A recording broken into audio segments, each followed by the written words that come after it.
Yo, yo, yo, it is your boy, Adam Coe. It is Tuesday, August 18th. Haven't made a video in a couple days. Been busy going back to work. That's one reason why I haven't made videos. I don't want to be the guy that doesn't make videos when they will lose and only make it when they win or do well. I just couldn't stomach making a video yesterday. It was such a tough weekend with that A series. I wasn't the only Giants fan frustrated. We're all frustrated. Nobody's happy. Players, coaches, fans. We're 8-16, easily, and I'm serious. We could be 500 right now. At least have 3 more wins. The 3 games Trevor Gott blew. I mean, we didn't just blow the 2 games against the A's. We here we go. Take the win. Take these 2 wins. 5-run lead and a 4-run lead. Gone. Just give it to them. And here, go ahead, guys. Take the win. I don't even hate Trevor Gott anymore. I mean, the first couple games, I was like, come on, man. What? I just feel bad for him. He has 0 confidence. You saw him in the bullpen. Even Kruko said it. He goes, I wonder what he's thinking right now. And you know what he's thinking. All bad thoughts. He has no confidence. He has really good stuff. I think he's going to be a really good. He's been good last year for us. He's been good to begin this year. Is he a closer? No. I mean, he never really was announced a closer, which that's a by Kapler. That's just trying to say if he does bad, I never announced him as a closer. I don't like that move either. You got to have a closer. Give him a spot. Give him the name. But like I said, he has 0 confidence. He goes in there. Every pitch he throws, it's like a coin toss. Is this ball gonna go? Is it gonna be a ball, or is it gonna be over the fence? That's pretty much how he's feeling right now. He has no trust in his pitches. You could see it. You could just see it, and it's frustrating to watch. You watch a whole game. This offense right now is. I'll get into a second, but they are doing so well. That's why I keep watching the games. I say I'm not gonna watch it, and then you start watching the first couple innings, and they're putting good at bats together. They're hitting extra base hits. They're getting some, guys that were struggling are doing better, and that's what you love to see. And then it's like watching a movie. And then why would you watch a movie that you already know the ending to? I already know the ending right now. We're gonna put up great at bats, and then the ending we're just gonna blow it. Our closers have no confidence with the lead. Even our middle relief have no confidence with the lead. They get a lead and they're like, oh god, I don't want to ruin it. No. Everybody in the bullpen should want the ball. But that's not how it is right now. It's frustrating. Kapler's definitely being stubborn. That's a good word for him. He's just being outright stubborn. Let us know. Hey, I messed up. I'm not doing this right. He's doing a great job with the lineup, switching guys in and out, and it's working. With the bullpen, he is failing. I mean, let's just get into it real quick. Tony Watson has the most save closing experience of anybody by a long shot in that bullpen. By a long shot. And he's had success with it. With Pittsburgh, for example, who started his career. And now he's a veteran. Every inning that he's thrown this year, have been low stress.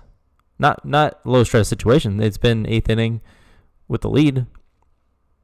But it's just not stressful because it's 1-2-3 inning or one guy on or not much happening. He's given up a couple runs here and there, but not stress. Every time Gott gets in there, it's like, oh my god, walk, hit by pitch, home run, chaos. You need a guy in that 9th inning that's going to slow the game down, know how to pitch in that last inning. It's a tough job. Not everybody's meant for it. But why would, after the first blown save, the 5-run, Tony Watson's in that game. From the beginning, Tony Watson should be the closer. I mean, it just makes sense. He is meant for that job. He's done it before. Even Sean Anderson, okay? When was the last time Sean Anderson pitched? I didn't even look it up, but he's got some of the best stuff in that bullpen. He has closer stuff, but he hasn't even given a chance. And Kapler's saying that we don't have a closer and Gott has never been announced the closer. Well, why does he keep pitching? It is nobody's fault but his fault, but Kapler. Nobody's fault but Gabe Kapler's. Even if Andrew Bailey, our pitching coach, said, let's do Gott. No. As a manager, you put your foot down. You say, no, I'm not going to let that happen. Okay. That's all I'm going to talk about for that. I mean, I feel bad for Trevor Gott. He's going home with zero confidence. He has to go home. I don't even know if he's seen his wife and his little baby. He has a 1 or 2 year old baby that I don't know if he can go see him with this whole quarantine action. He might be able to if they have a house here. But I mean, if not, he's calling his wife and saying, hey, I have zero confidence. I feel terrible for the team. That's just I just feel bad for Gott at this situation. They're going to put him in low stress situations now. And he's probably going to do really good. Watch, he's going to do really well. He's going to pitch the 6th, 7th inning and pitch great. And that's where he should have been from the beginning. Our offense, 22 runs in the last 4 games. 22 runs in the last 4 games. That's 5.5 runs in the last 4 games, average. 5.5 runs a game. That should be 4. That should be 4 wins right there. And it should be 3 out of 4. Should have won. Blew the save, obviously. We know that story. But 5.5 runs a game. This offense is starting to really click against some good pitchers too. Dubon's starting to hit, starting to find some holes, putting better at bats together, not just swinging at the first pitch every time, lunging. He's finding gaps. Crawford and Belt. Last video I talked, they were struggling. These last 3-4 games, they've been putting good at bats together. Extra base hits. They're swinging at their pitches. They're finding some holes. They're hustling for doubles. Crawford going for a double against the A's, I believe. That's the stuff we need to see from our veterans. Our young guys need to see our veterans hustling for doubles. I love Longoria yesterday. Grounded out to short. I don't remember what inning it was. It was a routine play. He hustled his butt to first, and he was out by a step. If you're Dubon, if you're Yaz isn't young anymore, but our young catcher, all these young guys are seeing this, and then, he's 35 years old and he's still hustling? Okay, I'm 24, 25. I should be doing it twice as hard. Yaz has been hitting well, obviously, all year. Solano's been hitting well. Longo's triple yesterday, hit home run the day before. Our offense is there. Darren Ruff's been doing well. Meanwhile, I talk about this all the time, but it's finally become that point where I can't hold it in anymore. Our catchers. Let me put these numbers out there. Chadwick Trump, he's batting 195. Tyler Heineman, 187. And it's like they're playing Gold Glove defense. You got to keep him in there for the defense. Yeah, no. Chadwick Trump yesterday. Fastball, 3-1 pitch, first and second. Strike down the middle. It was a strike. Just misses it. Right off his glove. Fastball, 94 miles per hour off his glove. Pass ball. Second and third now. Didn't hurt us. But it could have opened the game up right there. Could have opened the game up. One mistake like that. Those little mistakes. Heineman, we've all seen that. 3 catchers interferences. His offense is terrible. They're both batting under 200. Meanwhile, we have a top prospect, not in just our farm system, but in the entire major leagues, just sitting in Sacramento, taking at bats against guys like Derek Rodriguez, guys like, who am I missing? Who just went down? Connor Mendes. I mean, there's no competition down there. They keep saying, yes, it's No. He can get 1 million at bats down there. He needs to be in the major league dugout with major leaguers against. I want him in a dugout against Mike Trout. That's the only way he's going to get better and get through these stressful situations, the pressure situations. Get him into a major league dugout. Let him learn. Let him talk to guys. Let him talk to Crawfords. Let him talk to the Belts, the veterans, the Longorias. Talk to Longoria. Get in his. I want him just listening. Just even if he just comes up and pinch hits. If he's in the dugout, sitting next to Longoria and those other veterans, and just talk. What are you thinking during this situation? What are you thinking 2-0 pitch against this pitcher? That's what Joey Bart really needs. He's had the at bats. He's caught the innings. He's starting to call his game. I mean, come on. What are we waiting for? Like I said, he's 23 going on 24. He's not a young guy anymore. He's not a high school guy.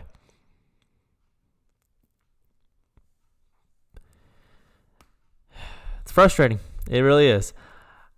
My brother Mikey said he's not watching another game until Joey Bart gets pulled up, and I don't blame him. We need some entertainment. We need something to look forward to, because this team right now is 8-16. They're competing, but there's nothing to it. There's no entertainment right now, because we just know, like I said, what's going to happen in the end. If they're either going to get blown out, like the other day against the A's, that was another reason why I didn't want to do a video. They just got blown out after 2 tough losses, or they'll just lose in the end with the closer situation. So it's frustrating, and everybody on the team is frustrated. You saw it, and I loved it when the home run went over. LaStella hit the home run, and you heard Yaz drop an F-bomb, and kind of you saw the frustration from him. He works harder than anybody on that field every day, every game. He's always dirty. His jersey is always dirty. And you just love to have those guys on your team. I feel like he's gonna have just knowing Yaz, he should be the one.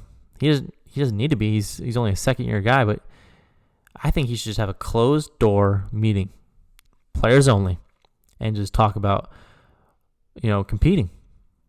That they're competing, and they just need to keep doing what they're doing. Because I mean, Kapler is losing us some games, and they're all frustrated. Brandon Belt, I saw him walking off the field, and he was walking slower than a turtle in the dugout, just looking around. They were all looking around like, what? How did this happen again? They need a refresh. I tweeted last night, 11-game win streak starts tomorrow, so today, why not? It's the only chance we're going to get back into is a big win streak. Got the Angels 3 more times, D-backs, then back to the Dodgers again at home. So it's not going to be easy, but they're all frustrated, and they need a little pick-me-up, a little closed door meeting, let out all the frustrations, and just get back after it. Duggar's back up. I think I said it last time, but this has to be his last chance, right? Has to be his last chance. If he doesn't perform, he's in the lineup tonight, batting ninth, or today, sorry, day game. He's batting ninth. This has to be his last chance. If he doesn't do well, how do you keep this guy? It's been 3 or 4 years now that he's just been up and down and up and down, Slater's figured it out. Yaz figured it out. These other guys figured it out, or they've been released. We've given him way too many chances. Through injuries. This has to be his last chance. We can't keep doing this. Him batting under 200. His defense has always been there, but you can't just be a defensive center fielder. We have guys like Elliot Ramos, another top prospect in the major leagues, that has grown into his body. He's grown as a hitter. His defense is there. He's got one of the best arms in the farm system. So I mean, why not, man? Why not? What is there to lose? There's nothing to lose. You bring them up, they do well, and then we win some games. Joey Rickard, probably what they'll do. That's probably the player they're going to bring up after Duggar. I mean, that's better than nothing. He's hit well for us last year. But I think Elliot Ramos and Joey Bart, I'm going to keep saying it until it happens, need to be up. Get them in a major league dugout. Like I said. Cahill against Dylan Bundy today. Sorry, I keep saying tonight. Today. It's like the same lineup. Dubon's out, which is kind of weird after how well he's been doing. Dubon's out. Duggar's in. They're giving him a shot. I guess that's what you got to do. If you're going to bring him up, you got to play him. Then Trump's out, put Tyneman in. So it's like you take out the 195 hitter, put a worse 187 hitter in. Cool, I guess. It's starting to get old. I mean, what catchers? He's just trying to find which catcher can get hot. He's like, oh, Chadwick Trump is hot. He hit 2 home runs. No, not really. Hit 2 home runs, and that's it. They both put terrible at-bats up. They both play below average defense. So overall in this video, feel bad for Trevor Gott. Our catchers are terrible. Joey Bart, bring him up. We need a closed-door meeting. Players are frustrated. We just need to let it all out, start over again. Let's start it today. Cahill against Bundy. Dylan Bundy's been excellent. One of the best pickups. He wasn't really a big pickup for him. No one really talked about it. Wasn't huge money. Didn't do well the last couple of years. He was a guy that was a top prospect, throwing hard, and hasn't panned out after his first year. So he's been doing really well. Hopefully the Giants can just run into, score another 5.5 runs and get a win today. We'll see. I'll be watching. I always do. So that's it. 8-16, hopefully 9-16 after today. I will be posting my top prospect video 30 through 16. Hopefully tomorrow. Maybe I'll do that tonight while I'm just at home. No Giants game tonight, so I might do that tonight before bed. Look out for that. 16-minute video already. A little long one, but it had to happen. Go Giants. Subscribe. Tell your friends. I'll see you later.